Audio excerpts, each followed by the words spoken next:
will Brexit affect our benefits?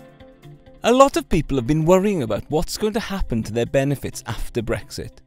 And now that the economy is in even more danger because of the effects of the coronavirus, those of us who are in groups deemed at risk are wondering if we are going to see more cuts to welfare and social care budgets and a return to austerity. The prospect of future financial struggles and the uncertainty of not knowing what to expect has impacted on the health and well-being of many. There's no direct link between Brexit and the benefit system, and right now it's impossible to predict what the long-term effects may be. But what are the experts saying?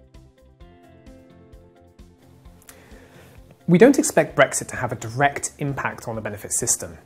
However, it's important to bear in mind that if you're an EU citizen, depending on whether you have only pre-settled status or fully settled status, how you evidence your entitlement to these benefits will be different.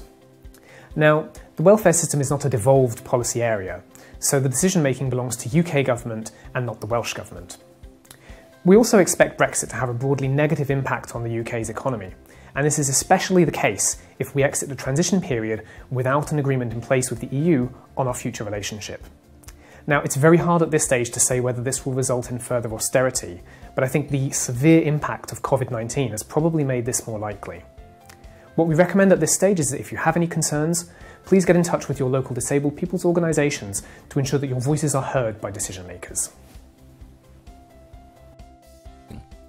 If you want to know more about how Brexit will impact the benefit system, follow the links in the description box below, and don't forget to like and subscribe.